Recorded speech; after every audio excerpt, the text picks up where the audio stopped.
When I was young, why goodness me, I used to dream all day of elephants and crocodiles in places far away. But of all things weird and wonderful, it's very strange but true. Although I love my teddy bear, I like monsters too.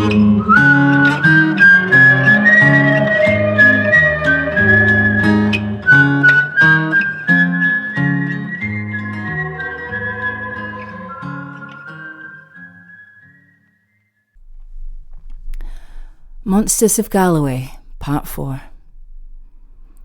The vampire soon turned his attention towards me. I shot him twice in the chest, but it did nothing. Thinking quickly, I ran to the beach, as I didn't want to drag him back to the hotel where the innocent people would be caught in the crossfire. So much for the hotel being vampire-proof. On the beach below, however, I saw a young family who had retreated to escape the commotion with the wolvron above. The vampire naturally seemed to pay more attention to them, roaring and slabbering in their direction. So this time I shot him in the kneecaps. He collapsed to the floor in pain, at least right in front of the cliff we had both just climbed down. It was then I got an idea. I needed to at least try and get this stake in his heart, as it was the only real weapon I had. But obviously there was no way I could overpower him. So I decided to shoot at the rocks on the cliff behind whilst he was on his knees. The blasts from the gun were strong enough to create huge boulders, which after enough shots buried the vampire and trapped him. I wouldn't hold the demon long, so I took my chance and rammed the stake into his chest while he was down. Sadly, it wasn't as easy as they make it out in the movies. I had to hit several times with the butt of my gun and eventually one of the heaviest of the boulders I could lift. I managed to hammer it through his heart just as he had pushed the largest boulder away from his right arm. Fortunately, this was lethal to this breed of vampire, unlike the silver bullets, and he soon crumbled into a tiny pile of ash on the floor. The family were in complete shock, and I didn't bother explaining it to them. Who knows, maybe they'd have been open-minded and would become among the greatest vampire killers of all time if I'd shared the truth, but in hindsight, I think it was probably better I get the hell out of there. I crawled back up the cliff and ran into the hotel.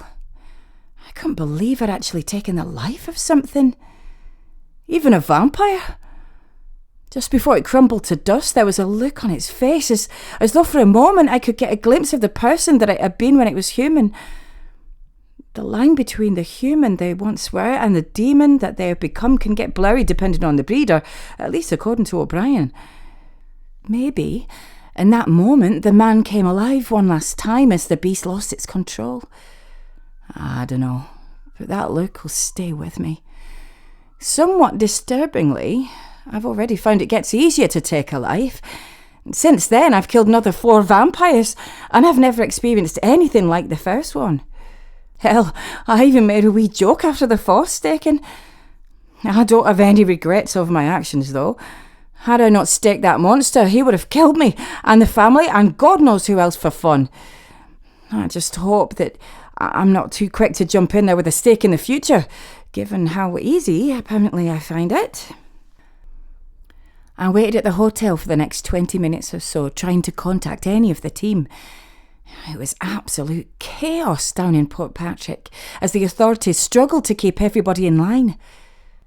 James and Elizabeth were the first to respond to me, and whilst they hadn't found any vampires, they'd had a run-in with another pterosaur. A red, from the sounds of things, Rhamphorhynchus that was similarly oversized.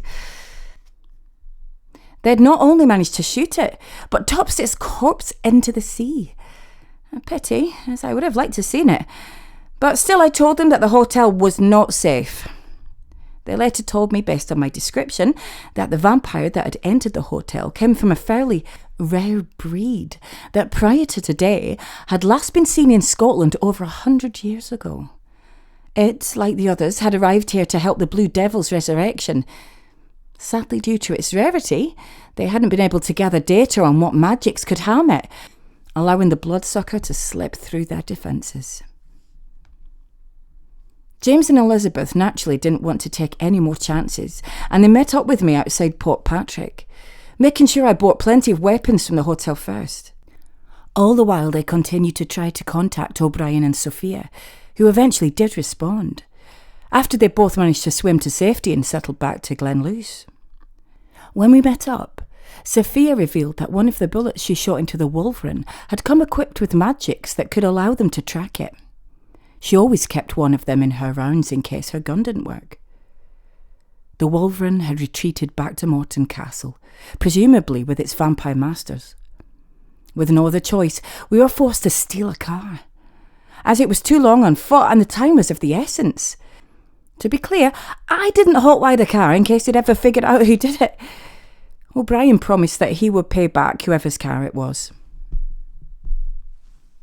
Once we'd reached Morton Castle, the vampires who could go out in the daylight soon emerged in front of us.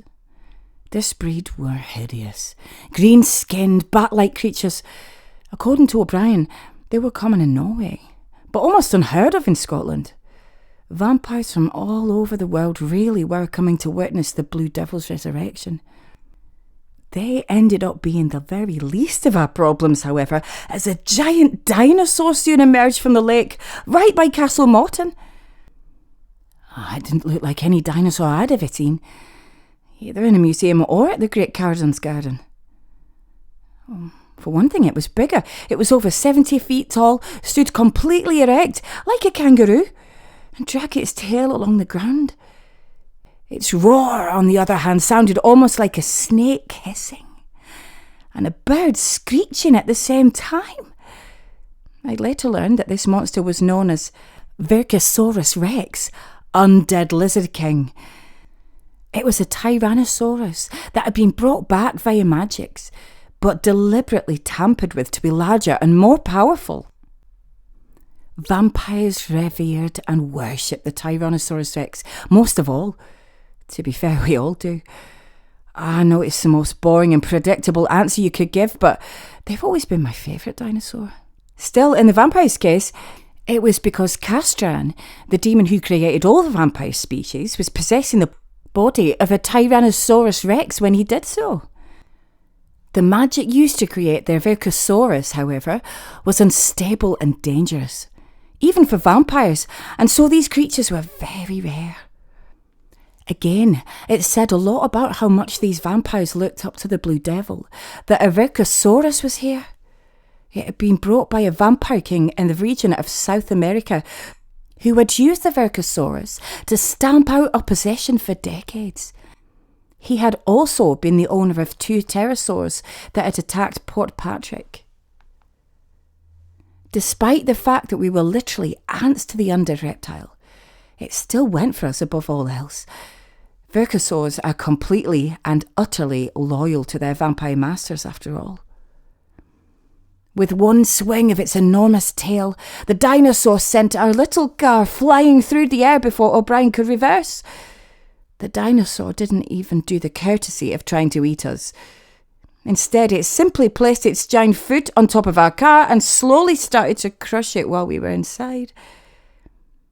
As I struggled to crawl free from the roof of the car coming down on me, I could hear those hideous bat-like creatures cackling in the background. Help, however, soon came in the form of the great Caradon himself, who burst out of the ground from the dinosaur, knocking it off balance, though thankfully not on top of us. The giant shark man had been monitoring our progress for some time and had hoped he wouldn't have to interfere, but evidently he didn't have too much faith in us to escape from that sticky situation, it would seem. Not that I had a problem with that. The shark man picked our car up, ripped it open and gave us a quick scolding for being useless, before telling us to stop the resurrection, which was almost complete. He also gave us help in the form of 12 of his raptors, who emerged from the hole in the ground that had come through. The dinosaurs instantly started to attack the vampires. Meanwhile, the Vincicus started to engage the great Caradon in a truly brutal fight. The shark man seemed to have the upper hand at first, tripping the dinosaur up and delivering a flurry of punches to its stomach. But the giant reptile was seemingly able to shrug off the Sharpman's attacks and delivered a devastating kick to the Caradon's chest, which sent him flying about 50 feet into the lake. It was obvious who was stronger between them, but we didn't have the time to worry about the great Caradon now, as ungrateful that may have sounded. We made our way into the castle with 6 of the raptors, as the others were too busy fighting off the vampires.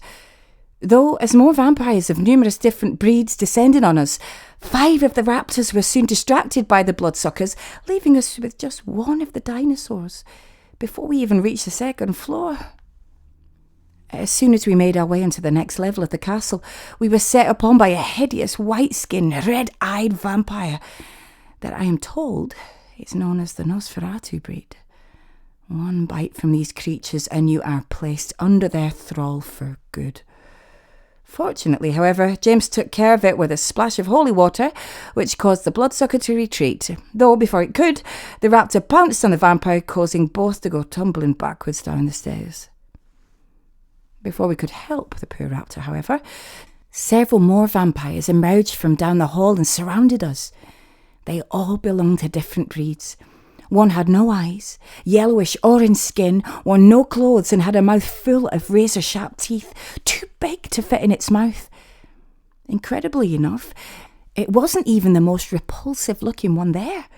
Another was bloated, had green, slimy, dripping skin, 3 black eyes like a shark on its forehead, another 3 that were yellow with a red pupil each on its stomach, and 4 arms.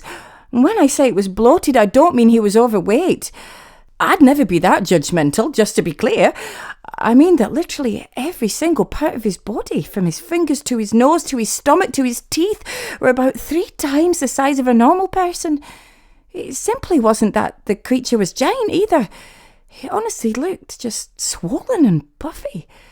Another vampire, meanwhile, walked on all 4s with a row of spikes down its back and a long serpentine neck, which the spikes also ran down, with a small oval-shaped head and a tuft of yellow hair at the back, 2 yellow eyes with no pupil and long, almost silver teeth, fixed into a permanent, hideous grin. Finally, the largest there, that appeared to be in charge, stood over 7 feet tall and had an incredibly muscular body that was covered in what looked like hair. In actual fact, it was feathers. While its hands looked more like talons of a bird of prey, while its face was a scaly reptilian, though he had no lips, whilst his long fangs retracted from otherwise toothless mouth that slabbered constantly. I think it's safe to say that these types of vampire didn't ever recruit willing people. Sophia was the first to defend herself, throwing a strange chemical over the feather vampire that made his skin boil. Meanwhile, James and Elizabeth tried to attack the others with stakes, whilst O'Brien held off the serpent vampire with a silver sword. Naturally, I stood at the sides. I'd have just made things worse if I'd have jumped in, though I did at least provide a distraction of sorts when the serpent-necked vampire knocked out one of the swords of O'Brien's hands.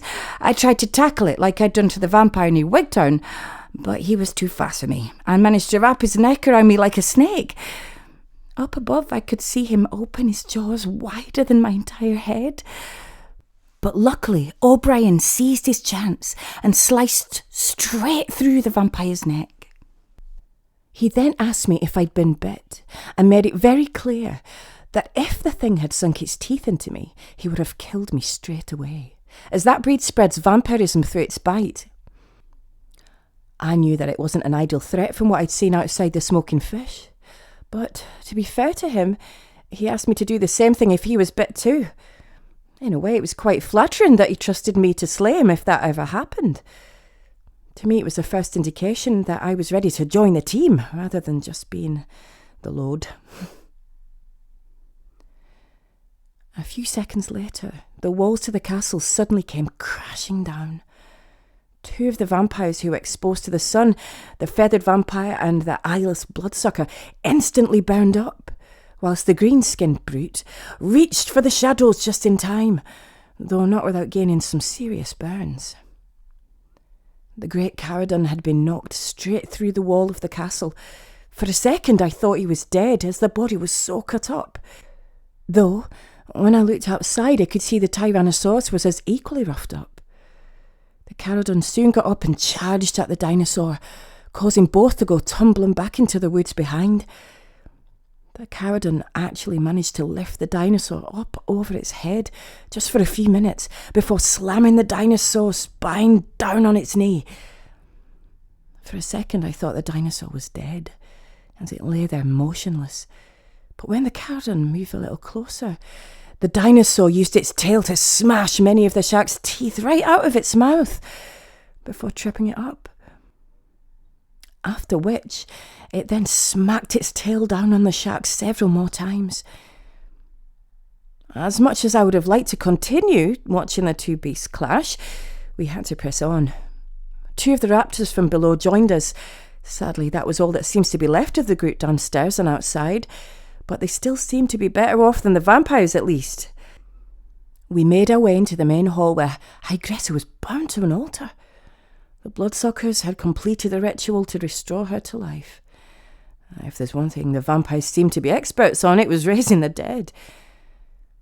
The leader of the gathering, of the undead, soon morphed from red-skinned, scaly, yellow-eyed, bald-headed demon into a human form when we arrived. The funny thing was, I knew him. I'd even looked up to him. His name was Lord David Mackenzie, and he was patron of the arts in the Galloway region. I'd even spoke to him during my last visit in Wigtown. The fact that he could assume a human form, unlike the other bloodsuckers, and therefore blend in with humanity and gain influence in the real world, was clearly how he had managed to gather the resources to put his plan into action. O'Brien would later tell me that the human-looking vampires, though sometimes looked down on it, were ironically often the leaders of the vampire clans and sects. It was all Lord Mackenzie's plan, meanwhile.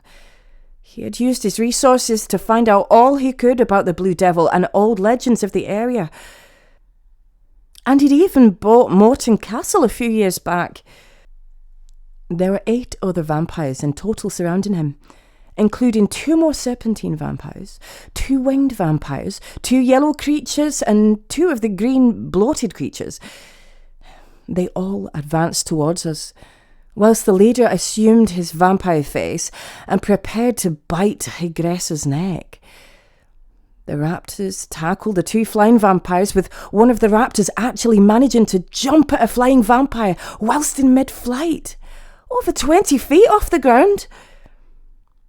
The other members of my team were both cornered by 2 vampires each, leaving me to face the leader by myself. Well, I say face, he didn't even pay me any attention at first. I couldn't help but take it as an insult that I wasn't any kind of threat. I mean, it wasn't, but he didn't know that for sure. To save both my pride and the world, I lifted out my gun and fired it at the vampire. I hit him twice in the chest, and he didn't even flinch. My third shot, however, missed, and by sheer luck, the bullet fired through the nearest wall of the castle, causing a ray of sunlight to shoot through it and catch one of the vampires that was cornering Sophia. Its body instantly caught fire. I then shot more holes in the wall, which scattered the other vampires, apart from the bats.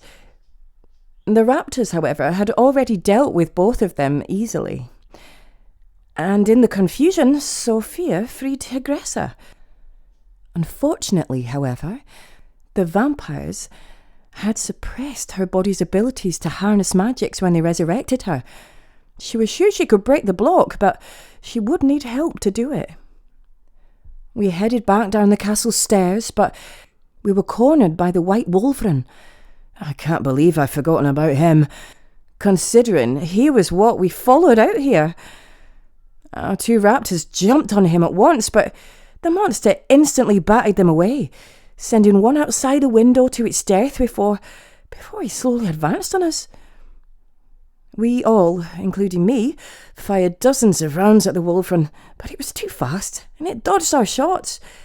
Still, one of the raptors managed to surprise the wolvron and jumped on its back and dug its claws straight into the beast's neck, as well as clamping its jaws around its skull.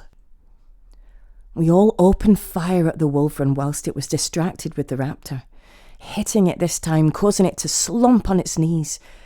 However, before we could knock the monster out, another raptor emerged from the lower level. The dinosaur ran our way, and we thought it was going to help its comrade, but instead it jumped at aggressor. It was over in a second as the dinosaur crushed her skull in its jaws. This was the raptor that had fought with the Nosferatu. The vampire had managed to land a bite on the raptor in the struggle, allowing it to take control of the dinosaur. After all we'd been through, vampires, dinosaurs, sharkmen, seeing our friends and comrades die, literally travelling to hell and back, and it had all been for nothing. Worst of all, those people killed to bring this wretched monster back would now be condemned to the vampire's hell dimension. As soon as Aggressor was killed, the earth literally began to shake, and Morton Castle began to crumble. The wolvron, having been badly wounded, jumped through the castle wall and fled into the woods outside. We soon followed, though we jumped into the lake instead to break our fall. Only the raptor that had fought with the wolvron appeared to escape the castle beside us and the wolvron. It engaged the raptor the vampire was controlling in a brief fight before fleeing, with the vampire's raptor subsequently being crushed. In a matter of minutes, not only had Morton's castle collapsed, but the ground had also begun to open, and the blue devil soon crawled out, before it sealed up again. The blue devil stood proudly in the sunlight as a sign of its superiority to the other bloodsuckers. He was over 7 foot tall, incredibly muscular. His skin was bright blue, his hair was long and flowing, his eyes yellow with no pupil, and his fangs were massive and white. He actually looked more human than some of the other brutes, all things considered, but right away you could tell that there was something different about him. The other vampires, though cocky when they had their prey trapped, or at least they thought they had it trapped, had always deep down seemed like desperate creatures, even to me. They came over less powerful immortals and more blood rats forced to live in the shadows for more of their miserable existence. The way the first pack almost killed each other just to try and rip my throat out proved that. Clearly, they weren't used to hunting out in open as much. The blue devil, on the other hand, radiated confidence and arrogance. He looked as though he thought of himself as a god who showed no fear of anything. Even the sight of the great Caradon and the Vincicus wrestling with each other in the background made him laugh more than anything else. He spoke with a loud, booming, deep voice. Caledonia.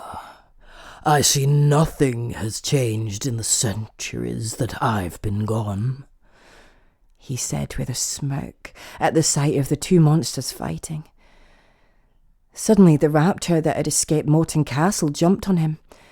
But not only did the blue devil not even react when the raptor's sickle-like claws dug into his flesh, he simply batted the dinosaur away with one hand into the ruins of the castle, with the impact killing the beast stone dead. The blue devil, despite his size, darted towards Sophia as fast as he could and grabbed her hand holding the knife.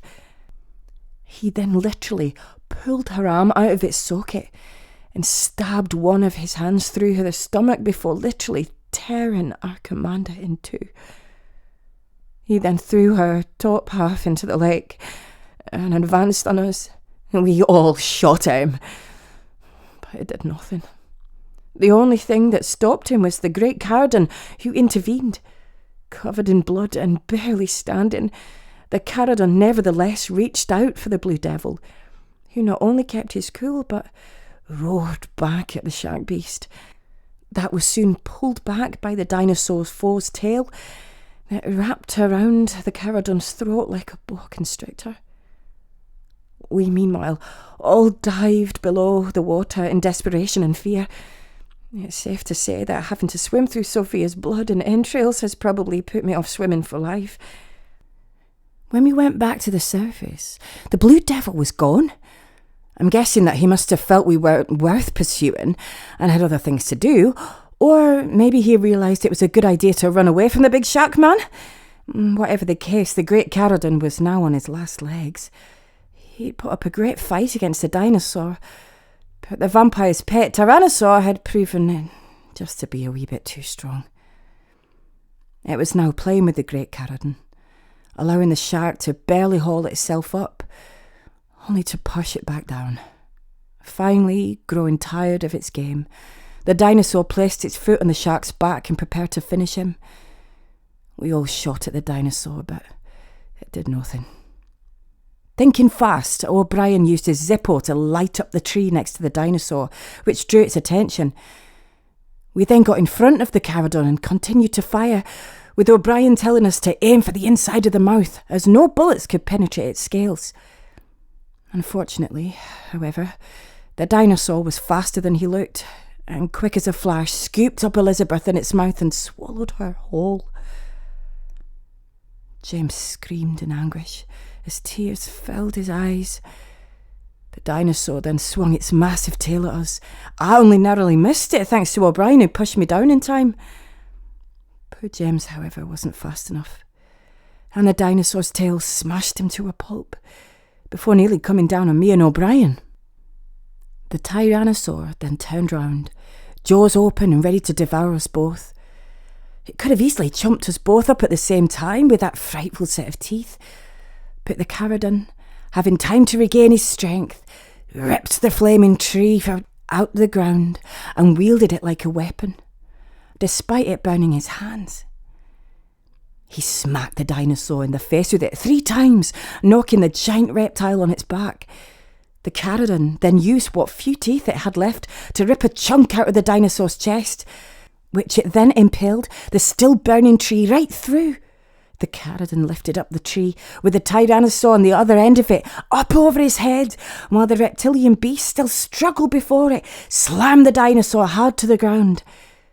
The shark finally, with its remaining teeth, bit into the dinosaur's throat, whilst it was still writhing, and finished his rival off. The shark man instantly collapsed after that last bit of adrenaline wore off, and for a few minutes we thought he was dead before he crawled back towards the hole in the ground he had made and dropped down it, with the hole then vanishing instantly afterwards. O'Brien and I got out of there as fast as we could before the fire spread throughout the forest. Thankfully, no one else was in the forest at the time. The Scatach would have had a very hard time trying to cover this up.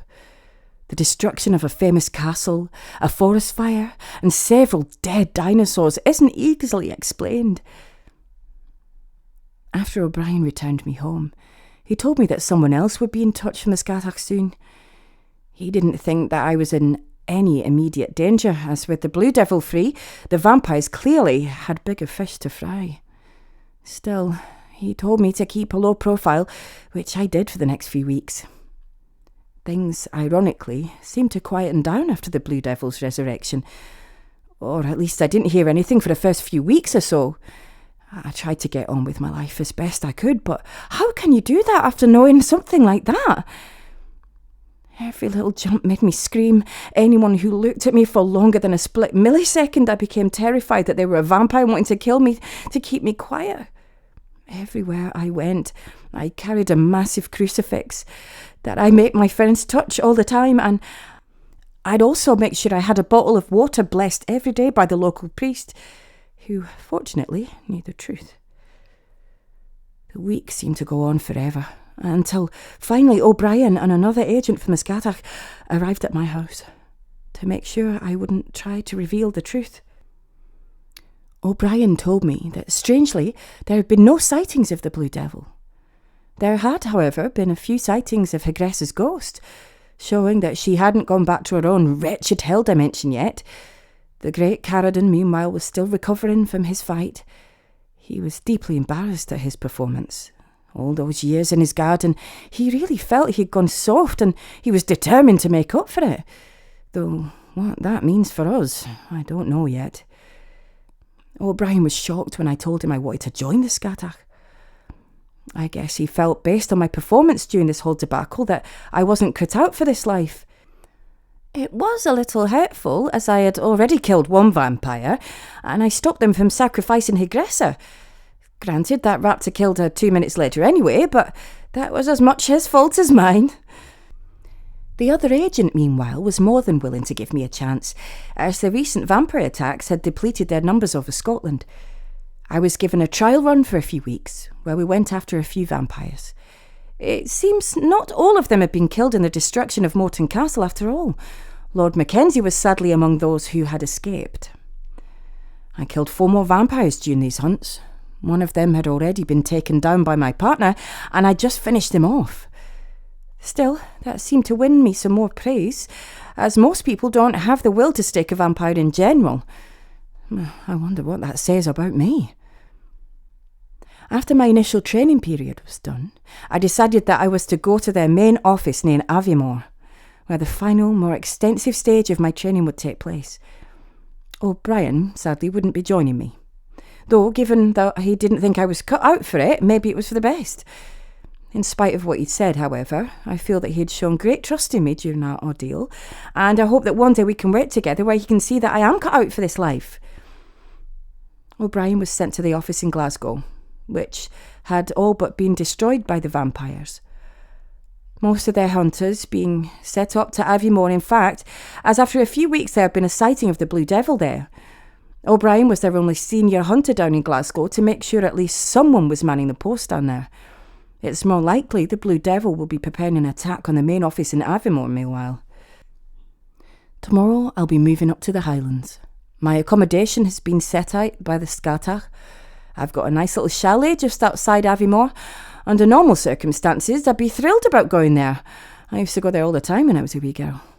My parents enjoyed holidays there every New Year. I know it's a cliché, but there really is no better place to spend the New Year than in the Scottish Highlands.